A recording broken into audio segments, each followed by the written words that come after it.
In the first half, United played some decent football, but it was the matchup against Forest's 4-2-3-1 defensive formation that in theory gave United a lot of space. Between Forest's front four, their job was to shadow mark passes into Mainu and Ugarte, and as we can see, they did a decent job of it. But the issue for Forest, and a positive for United, was that once the ball went past the top four, they didn't drop back in on Mainu and Ugarte, and these pockets were there throughout the game. It was about getting the ball in there. This is the build-up to United's first goal. De Ligt has just played the ball into this player. Wood hasn't dropped back in on Ugarte, and he's got all this space to move into. This time, De Ligt plays the ball into Højlund. Again, no one has dropped back in on Ugarte, and again, he has all this space to move into. We have one of the 10s on the ball, with Mainu this time goal side of Forest top line, but it's a poor pass. But we also saw this with the ball going back into midfield from wide areas. Dalot does well here, and as we can see again, Forest top line have let Mainu and Ugarte go.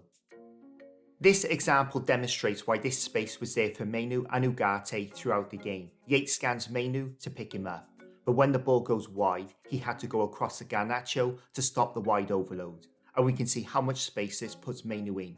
So it was United's 2 10s that stopped Anderson and Yates pushing up onto Mainu and Ugarte. But despite this tactical flaw in Forest's setup, United didn't exploit this enough in my opinion. Here, Mainu shows for the ball. Although he is marked, he has this tip off to Ugarte to get into the space. This is not a difficult ball to play into Ugarte to break this line and to get into this huge space that was a constant. This time, De Ligt plays a line-breaking pass, and 3 times in the game so far, we've gone back in, and that passes on again, but we go the other way.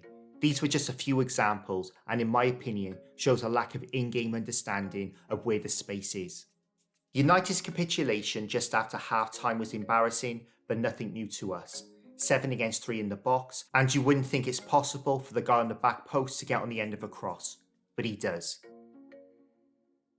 This is the build-up to the third goal, and this is the complete opposite of what we saw against Arsenal. We are stretched, no compactness, giving Forest acres of space to attack into.